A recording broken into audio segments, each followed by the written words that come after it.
All right, so have you ever, like, been on a total Netflix binge and suddenly, bam, the "you might also like" thing pops up? Yeah. It's kind of freaky how often they nail it, right? Right. Well, that, my friend, is sequence prediction in action. It's basically AI trying to guess what you'll be into next. And get this, today we're going to break down how those brainy machines learn from sequences. Okay. And believe it or not, we could totally unlock those secrets by, well, teaching a computer to draw a simple shape, like a square. Interesting. It all starts with understanding this thing called, get ready for it, sequence-to-sequence problems. Yeah, so it sounds kind of complicated, but it's basically this.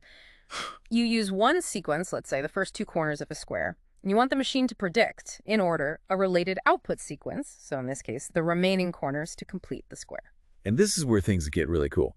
See, it's not enough to just know what those corners are. It's like if you scramble the letters in cat, it's not a word anymore. Same idea here. That order, that sequence, is everything.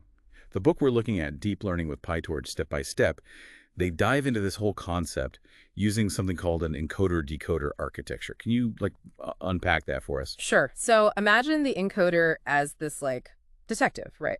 And its job is to gather clues, but in this case, the clues are those first two corners of the square. It takes those corners and it creates this, like, summary, kind of like a mini case file. The summary is like a representation of what it's learned about those corners. Okay, so the encoder is the one gathering intel. So then what does the decoder do with all that? Well, then the decoder steps in, but the decoder is the one that actually has to, like, draw the rest of the picture.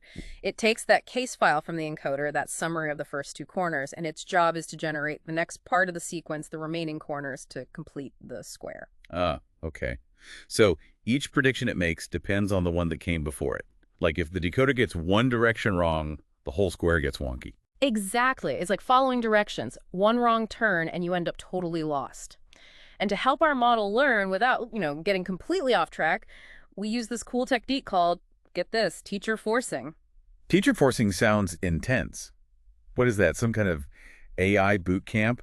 Kind of. Basically, during the training process, even if the decoder makes a mistake, predicts the wrong corner, we sometimes nudge it in the right direction. We give it the correct next step. It's like, if you're teaching a kid to ride a bike, you might hold onto the seat for a bit so they don't totally wipe out. Right, right, the training wheels approach. Okay, but doesn't that, like, make the model kind of rely on getting the answer from us? What happens when it has to draw squares all on its own? That's the really cool part about teacher forcing. We don't want to create a model that's totally dependent on us, right? Yeah, yeah. So we strike a balance. We randomly switch between giving the decoder the right answer and letting it use its own predictions. So it's learning from its mistakes, basically. Exactly. Clever, but It's there's always a but, isn't there? Well, there's always room for improvement, right? So one potential issue here is that encoder.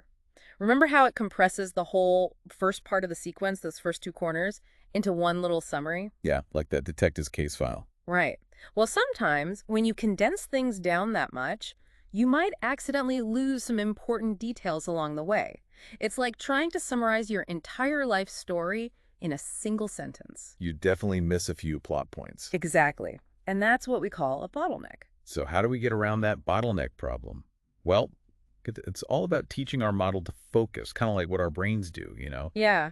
Like, think about when you're learning something new, you naturally pay more attention to certain parts, the things that really stand out. Exactly. And turns out we can actually make our model way smarter by bringing in that same idea. It's true. It's all about this super cool concept called attention. And let me tell you, it's a total game changer in the world of AI. Totally. And our book actually uses a really great example to explain this. So imagine you're trying to translate languages. Let's say the model needs to translate the word "the." Okay, the. Simple enough. Right, but it's not always so straightforward, right? Because "the" could be translated as "la" or "lay" or a whole bunch of other things depending on the context. Ah, got it, got it. So it's not just a one-to-one thing. Exactly. So just like a human translator, the model needs to pay attention to the surrounding words to figure out the right translation. That makes sense. But how do we actually teach a machine to, like, pay attention? Do we just tell it to focus or something? Well, if only it were that easy. There's actually some really clever math going on behind the scenes. This is where we get into the nitty-gritty of keys, queries, and values. Keys, queries, and values. Okay. Okay, I'm intrigued, but a little lost. All right, so picture the decoder. That's the one trying to figure out the sequence. It's like a detective, right? Okay, I'm with you. And this detective, the decoder, it has questions, right? It needs information to complete the sequence. Those questions, those are our queries. Queries, like the decoder's trying to find something out. Yep. Now remember, that summary the encoder creates, that, my friend, is chock full of potential clues. Those are our keys. Okay, so the decoder is looking for clues in the encoder's output.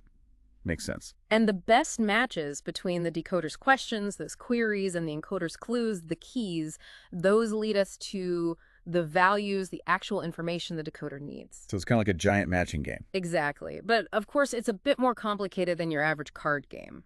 There's a whole scoring system that helps the model determine which keys are the best match for a particular query. And one of the tools it uses is something called cosine similarity. Cosine similarity. Okay, you're going to have to break that one down for me. Math was never my strong suit. Don't worry, it's not as scary as it sounds. Imagine two arrows, right? Cosine similarity basically measures how close those arrows are to pointing in the same direction. So the closer the arrows, the higher the score. Exactly.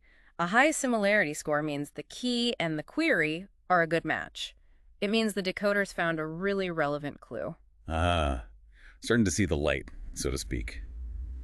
Now, what about this source mask thing? Is that like putting blinders on our model? Haha, you got it. Think about it's much easier to focus when you're not bombarded with distractions, right? Yeah. Well, that's kind of what the source mask does for the model. It helps it zero in on the important parts of the input sequence and ignore the rest. Less is more, huh? Sometimes, yeah. So, we've got our model paying attention, focusing on what matters, but did it actually make a difference? Did adding this whole attention thing actually help our model draw better squares? Well, here's the really cool part. Not only did it improve the model's performance, meaning those squares were looking much more like, well, actual squares. That's awesome. But the really mind-blowing thing, we can actually visualize what the model was paying attention to at each step. Whoa, we can see inside the AI brain. In a way, yeah. It's like getting a glimpse into the model's thought process. We can see which clues it thought were the most important. It's really pretty amazing. So, we've seen how powerful this attention thing can be. But here's a thought.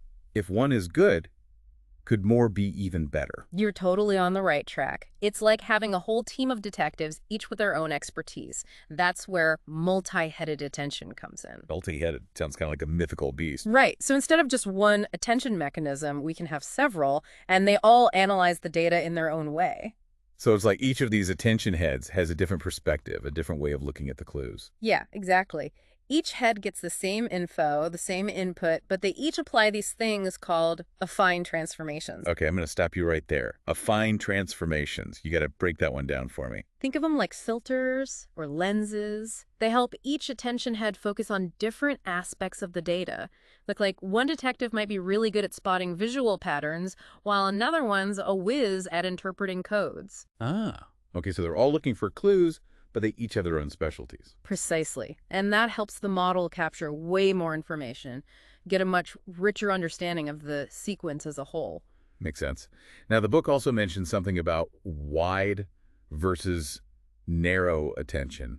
What's that all about? Okay, so imagine you're looking at a huge painting, right? Okay, I'm picturing it. Wide attention is like taking in the whole thing at once, getting the overall feel. But narrow attention is like zooming in on one specific detail, maybe a brush stroke or the way the artist used color in a certain spot. So it's like sometimes you need the big picture and sometimes you got to focus on the little things. Exactly. And both are useful, but for different reasons. Our square drawing model, it's a pretty simple task, so it uses wide attention. It's got the wide angle lens out. Yep. But for more complex stuff like processing a whole book or translating something super intricate, that's where narrow attention shines.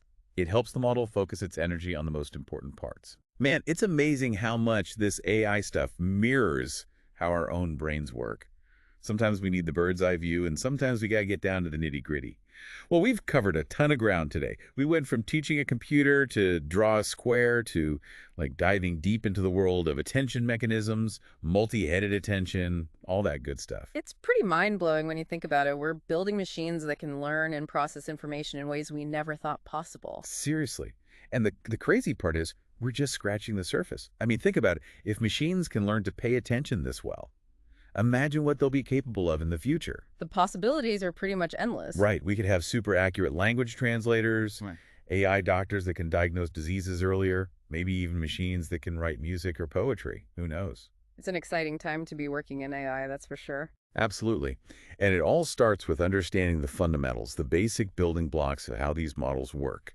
So next time you're like binging Netflix and that you might also like section pops up, or even just trying to remember your grocery list, take a second to appreciate the amazing power of sequence-to-sequence learning happening in your own brain. It's pretty remarkable stuff. It really is. Well, that's all the time we have for today's deep dive. Thanks for joining us.